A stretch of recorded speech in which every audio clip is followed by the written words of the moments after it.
This is a 2020 Toyota RAV4 Hybrid, and it's time to hit the road.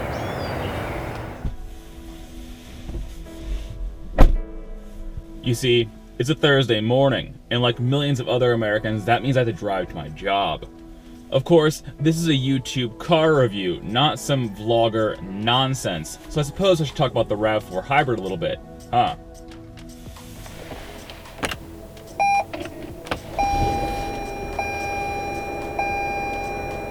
Well, first things first, as you can see, I'm wearing my Toyota jacket, which as the YouTube comments section undoubtedly knows, means I've been properly paid off to say good things about this vehicle.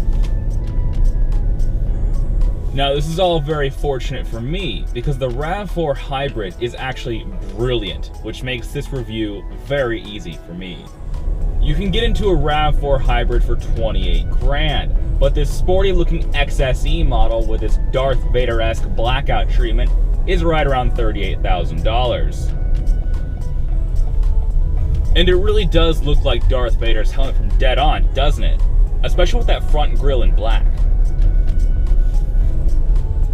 Styling is subjective, but the RAV4 looks oddly stilted from some angles. Though, from others, it also looks quite handsome. So I suppose, in that way, it's kind of like me. Handsome, but only from the right angles. Fortunately, things are much more agreeable in the cabin.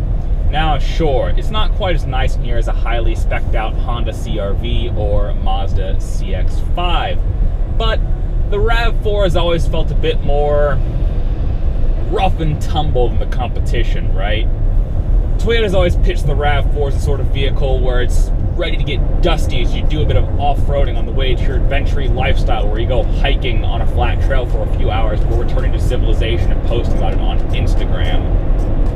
Now, joking aside, the RAV4 actually has a similar type of simplicity about it that many current Toyota models do. For example, it has the same infotainment setup that is shared with a lot of the current Toyota model lineup. It uses a mixture of buttons, knobs, and a touchscreen, which is the correct way to do it. The interface may not look quite as flashy as what you'd find in current Hondas or that new Subaru Starlink setup, but it is very intuitive to navigate. Additionally, while features like Android Auto and Apple CarPlay are standard fare, this particular RAV4 has the upgraded 11-speaker JBL audio system. It won't melt your face off with bass, but it does sound really nice, especially once you turn the volume knob up over 20, whatever that correlates to.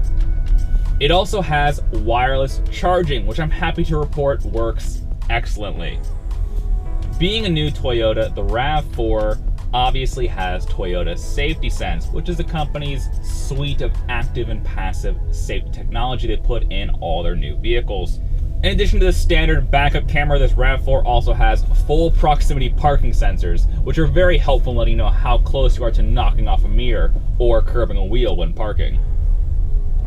The RAV4 also has blind spot monitoring and my new favorite, rear cross traffic alert. Now what that does is if you're reversing out of your driveway or a parking spot or whatever it may be, it uses that combination of the blind spot monitors and the full proximity sensors to detect if a vehicle is approaching you from either way.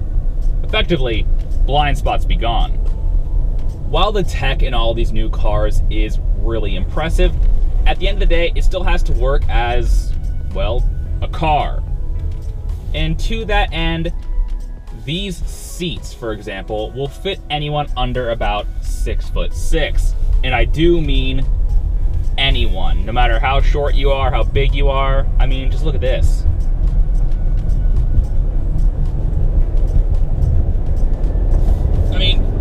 I mean, you could be about 4'4", and I think the RAV4 still has you covered. This is hurting my neck, though. Outward visibility is also excellent. I mean, just look around. The RAV4 has a ton of glass, and when you combine all of that glass with the safety tech, it makes for a vehicle that's very easy to maneuver around. If you want to cut someone off, but you're not sure if you're going to make it, these systems will give you just enough leeway to make that abrupt 3-lane change in a manner that would make any Angelino's heart swell with pride.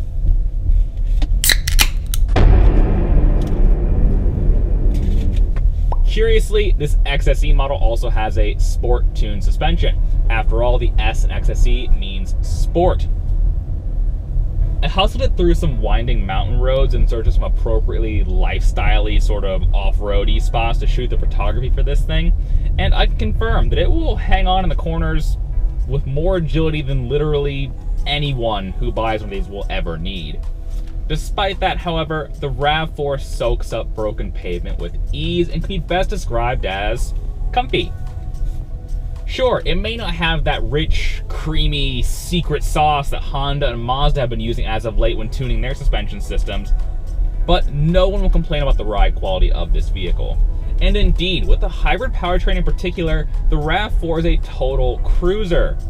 Sure, it has 219 horsepower, but the personality of it is such that you'll never feel the need to use it. Just know that if you put your foot down, it will definitely go. That relaxed personality means that, especially around town and in traffic like right now, the RAV4 will likely spend much of its time driving around in pure EV mode. It's pretty cool seeing just how far it can go without using the gasoline 4-cylinder engine at all. Toyota even has this display in the infotainment that shows exactly what the hybrid system is doing in real time. This all explains how the RAV4 Hybrid is able to achieve an EPA rating of 41 mpg city, 38 mpg freeway, and 40 mpg combined. Now, after a week and over 300 miles of driving across Los Angeles, around town, in the city, on the open freeway, up and down the mountain roads, and of course in our lovely downtown grinding traffic, I can report that I managed a real-world figure of 39.5 miles to the gallon, smack dab in the middle of the EPA ratings, which is excellent. Vehicles like the Honda CR-V and Mazda CX-5 certainly aren't matching those MPG numbers. And, well, Nissan actually axed the Rogue Hybrid for 2019. Sure, there's the Ford Escape Hybrid, but it just doesn't feel quite as nice as this does. So it would seem that if you don't want to step up to one of the more expensive plug-in hybrids, the RAV4 is almost in a league of its own.